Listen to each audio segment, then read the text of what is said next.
Hello and welcome to my channel. I am Zodiac Bandit, and today we're going to be talking about some, stuff for Campaign 4. So if you aren't looking for any information, I recommend clicking off the video because I do talk about some of the information that we do know about the current standings of Campaign 4. So if you don't want to hear any of that, I recommend clicking off this video. So before we get started, I just kind of wanted to explain what this video is. It's me processing the idea of the three different tables going on, right? The idea of what it could feel like, some other stuff that's sort of, other possibilities that come from it.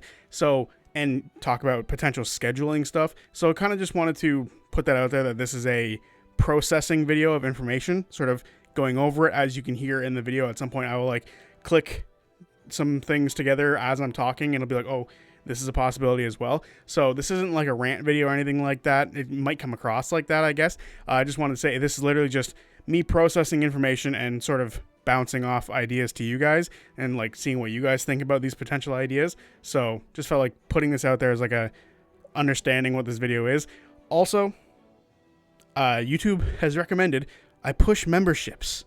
I don't know why. I don't really care all that much, but it's telling me to do it, and I tend to listen to YouTube, and when I do, videos do well. So you can become a member today. There's 3 different tiers. You can pick any of them, the lowest one, the highest one, whatever, and you'll get videos early if you do that. So if you want to get videos from me early, basically the minute I'm done editing them, they're up on the channel. So if you want to get videos early, you can become a member today. But after all that, finally we can get into the video. Hello and welcome to my channel. I am Zodiac Bandit, and today we're going to be talking about something I haven't focused on quite yet in regards to Campaign 4, and that is the 3 separate tables, or the West Marches style campaign they're going to be playing for Campaign 4. I've talked about it a little bit, roughly when it was announced and sort of what that meant, but I kind of want to talk about it a bit more today and go into more details about what I think it could look like, how I think it's going to improve things, how I think it's going to change things. And I just, am really excited about this. I think it's the most interesting and unique aspect of Campaign 4 because, previous campaigns, it's been one table aside from a handful of episodes, maybe 10 episodes in Campaign 3 where the group is separated. This time we're going to have 3 different groups basically the entire time, barring the occasional crossover.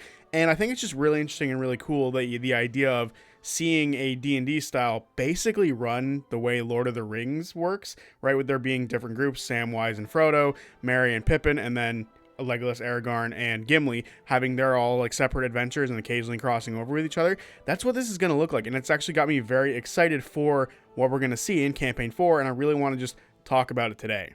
So let's talk about what we do know about all of this so far. We do know there's going to be 3 different tables, and they're going to be spread out across 3 different play styles of D&D.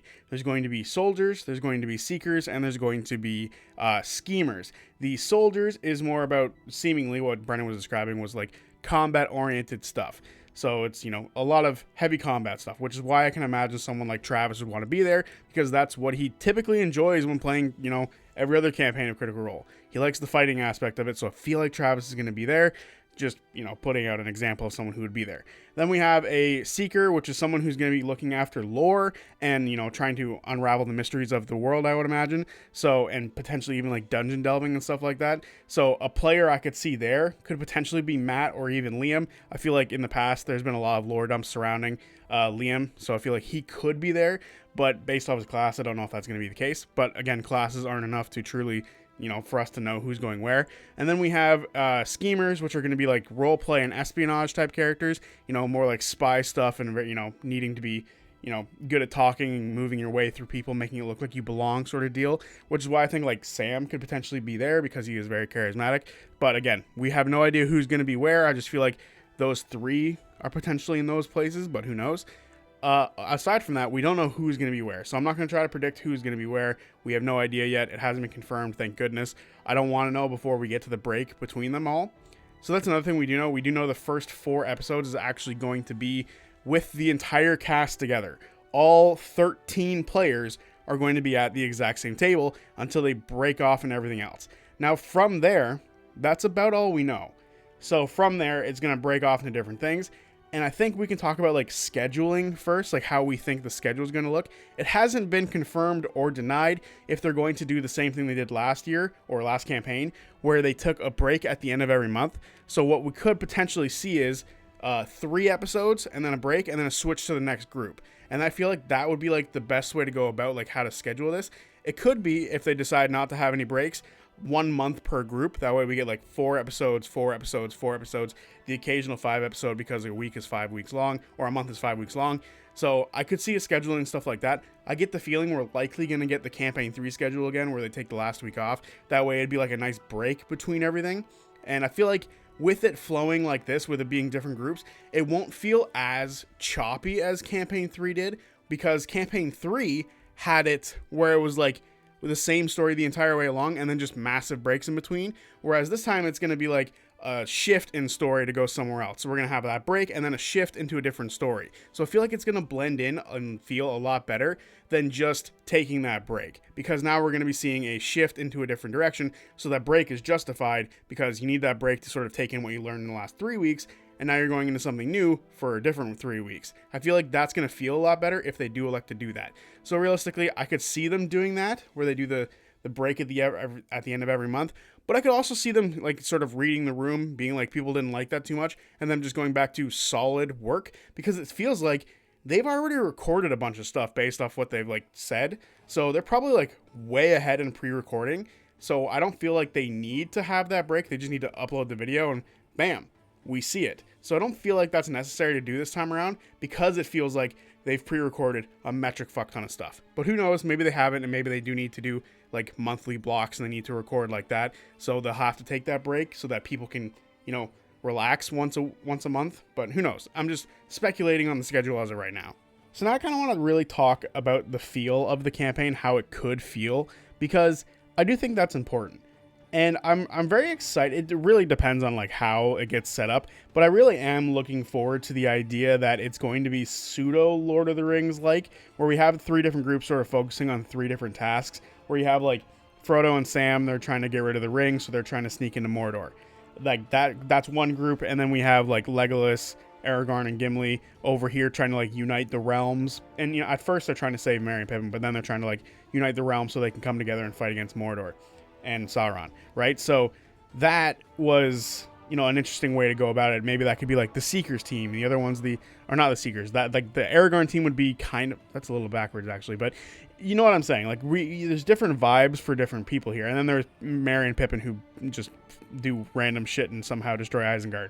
But I just love the idea of these 3 different groups and how they're going to feel drastically different from each other. Because you have one group that's going to be heavily combat oriented, right? But that doesn't mean the other groups are going to be like absent from combat. I get the feeling out of all of them, the group that's going to have like the least amount of combat is probably going to be the schemers, right? Because they're going to try to talk their way out of things. They're try to weasel their way in and be like, they're going to sneak into like a ball and try to like mingle around and find information that way, as opposed to beating the shit out of somebody else.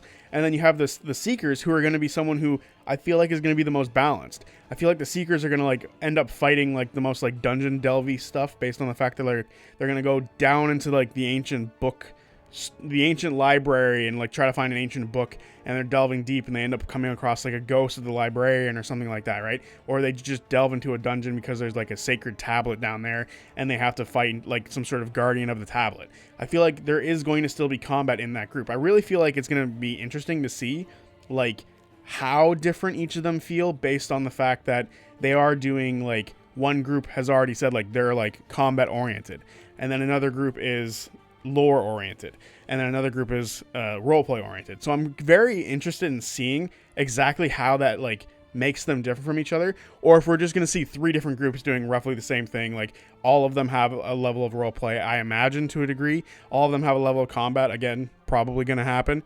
But I really would like to see, because based off their names, groups specifically getting more like combat stuff. Like soldiers get a lot more combat, and then you get a lot more role play from schemers, and then you get a lot of like lore stuff from the Seekers, which is what we've been sort of promised based off like the introduction of everything. So I'm really hoping that when we see a schemer like session, right, we're getting schemer stuff, so we don't have to worry about combat, right? Or as if we see soldier stuff, oh shit, we're gonna have to worry about a lot of combat. And like that'll be like what the breakdown is for each group. Like, oh, we're gonna get combat this month, we're gonna get some RP this month, we're gonna get some lore this month. And I really think that that'd be a really cool way to make things feel different from month to month to month as time moves on. This is, of course, going off the fact that they're going to potentially do monthly blocks. They could do fucking weekly blocks, right?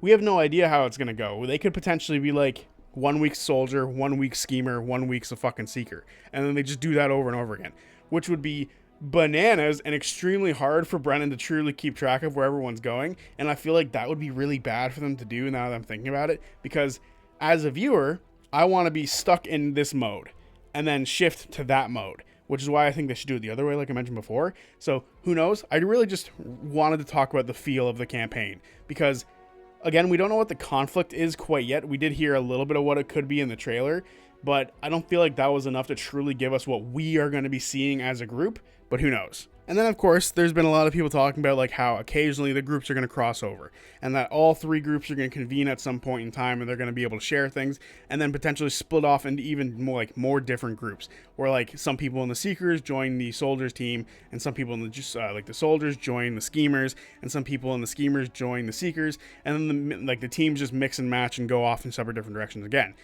That's an interesting point and a cool idea, and I'm very excited for it, but I feel like it's a little weird that people are like limiting that to the fact that maybe it just ends up being 2 groups who interact with each other, right? I hear a lot of people say all 3 groups meet and then they break off into 3 different groups.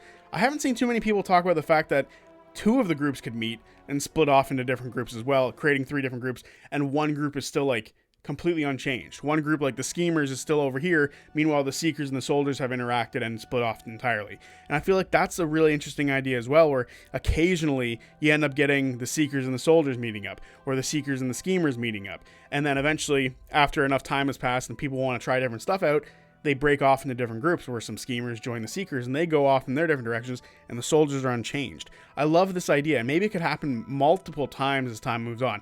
We have no idea what's going to happen, if it's going to be set in like a single city, if it's going to be branched out into like an entire country, multiple continents. We have no idea about that kind of stuff yet, and it's just the idea of maybe the Soldiers are way out away from everybody else, and the Seekers and Schemers constantly interact with each other, sharing information, because whatever the Seekers find could be important to the Schemers, so they can go and like investigate certain groups of people and sort of deal with them and with new information that they've gathered from the Seeker group, which I think could be rather interesting. So as time moves on, I feel like we're going to see a lot of mixing and matching, even more so than people have initially stated they think it's going to happen.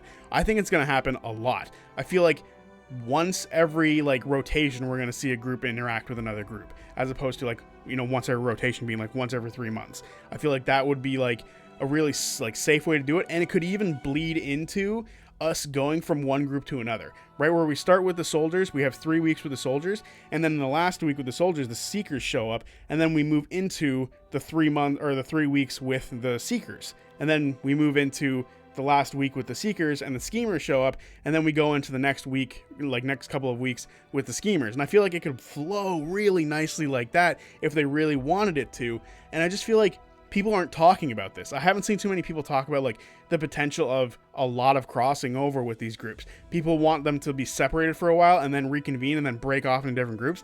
I just feel like that's super limiting for a story. I feel like they could truly interact with each other a lot more than people are giving the story credit for. And the story isn't even out yet. So realistically, I would like to see a lot of mixing and matching as time moves on, which would be really, really cool.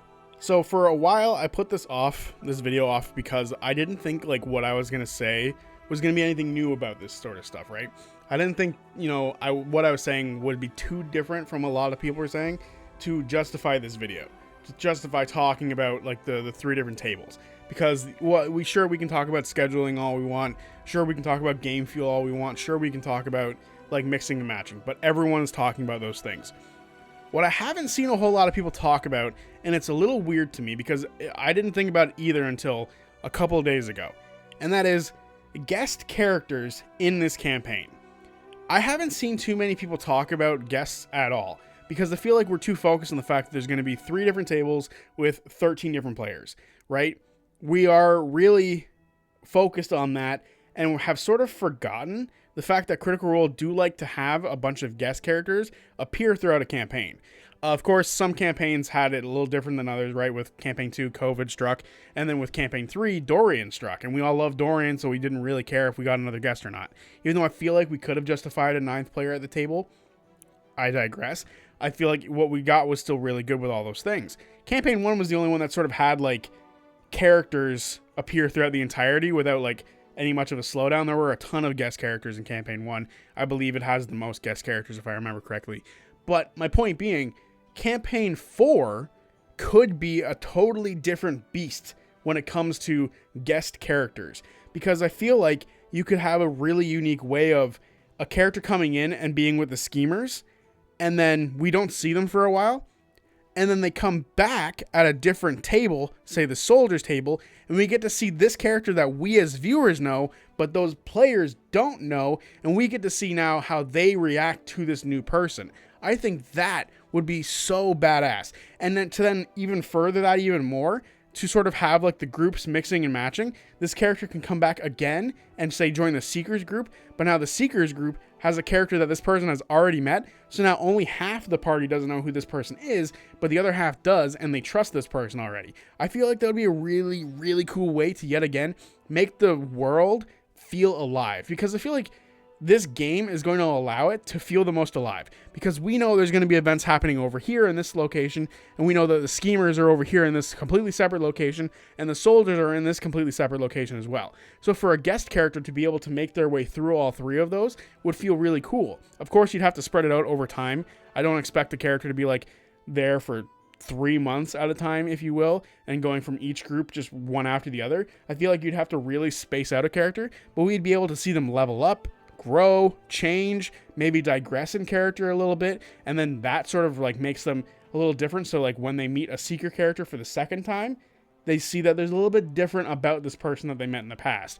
I feel like campaign 4 could be such a unique thing with its guest characters, and the way that it'll be able to interact with other people just seems so intriguing to me that I hope this happens.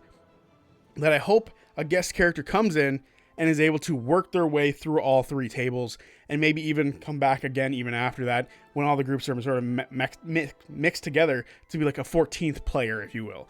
But who knows? I don't think necessarily one person should get this and not a bunch of other guest members. I feel like there should still be a lot of guests that show up, but I feel like there should be someone they pick at the like early stages of the campaign to mingle their way through everything, because that way we could have like another Dorian-esque type of person. Just a cool idea that sort of popped into my head about a guest character who we get to see change and grow almost as much as we get to see all of the player characters or the regular cast members. So I just feel like that would be a really cool idea. Again, it would be very similar to Dorian, but maybe seen more frequently than what Dorian got, because Dorian got the first 14 episodes of the campaign. Technically before that, Dorian had EXU as well.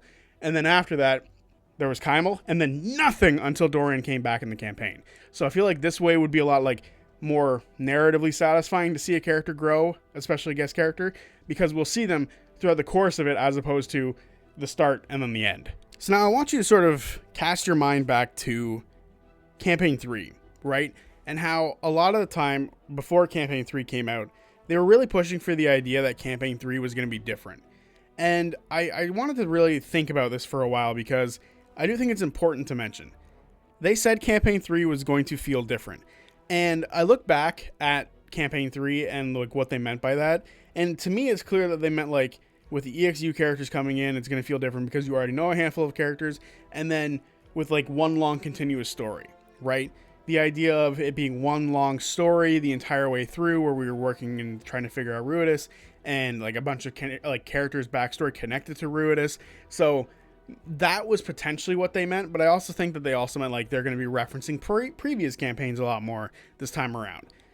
Now, at the end of the day, personally, for me, I don't feel like campaign 3 feels that much different from previous campaigns, other than the fact that they do reference prior campaigns. That's something that campaign 1 couldn't do, and that's something that campaign 2 chose not to do, but campaign 3 did. This time around, it's going to feel completely different. I feel like it's a little strange they haven't said this yet for campaign 4, because it is going to be different with the whole West Marches style game, with the fact that there's 13 people, a completely new world. All of this stuff is going to make the game feel so much more different than anything we had seen in the past. And it's a little strange to me they're not bringing this up, because it is going to feel weird, and it is going to feel different, it is going to feel new. So to me, this campaign really embodies like what they were saying about campaign 3. This campaign's going to feel different. This campaign's going to feel new. And it's got me so excited for everything that we're going to see, especially this 3 tables idea. The 3 tables idea is badass. Now I have a question for you at the end of all of this, because, you know, I've been sort of talking, not necessarily giving like questions or answers or anything like that, just sort of riffing about how I feel about my excitement level for all of this. But I do have a question for you. Do you think they're going to get a group name, like all 13 characters are going to get a group name, kind of like Vox Machina, Mighty Nine, or Bell's Hells? Or do you think different groups are going to get different group names? Like the soldiers are going to get one, the schemers are going to get one, and the seekers are going to get one. Because I feel like that is something that hasn't been brought up yet. Are they going to be a part of a single organization? Like, and that's why they're like working together as a group? Or are they just going to be 3 different groups sort of going after different things, but all connect to the same thing? I'm curious to know what you guys think about that. So there you have it. My opinions, kind of. Yeah, I feel like I gave my opinions throughout this. It was more of like a rant. It's been a while. It's more like a rant or a talk to myself to work things out as I've been going. I'm sure some of you heard me click ideas together as I went through this, because I really needed to. I really needed to take the time to talk about this, whether it be to myself or whoever the hell is watching, because I am going to read most of the comments on this like I normally do. So I am curious to know what you guys think about like the 3 tables idea, because it's like the last thing I haven't really talked about in regards to campaign 4 quite yet. So yeah. Also, I need to ask this because I cannot find an answer that's clear anywhere. Where does the name West Marches Style Campaign come from? Because from what I've gathered, it seems to come from like exploration, and apparently not always it doesn't always like necessarily like indicate different tables. So I'm curious what's the connection there, because I've seen a bunch of people say like, oh, it's supposed to be like signifying like Western expansion and exploration to the West. I was like, okay. But then I've seen a bunch of people say like it's just different POVs and like, you know, people playing a game. Like, well, what's the actual thing here? So if anyone actually knows the origin of where this comes from, I would love to know, because Reddit is terrible and doesn't answer anything. Google is terrible and doesn't answer anything. And I can't find any other information anywhere else. So yeah, I would like someone to tell me where this name comes from, because I am dying to know. Anyway, I think that's all I have to say about this one, other than I'm excited for campaign 4, and that starts Thursday. Let's go. I've been needing some campaign 4. I've been needing Critical Role. Like I need a campaign from Critical Role. I've needed it so bad. My blood is thin. I need it. I need it bad. I don't know what the fuck I'm saying anymore. Anyway, I will see you guys on Friday. Hopefully it's not Saturday. I'll see you guys on Friday for the recap of Campaign 4 Episode 1. Until then, peace.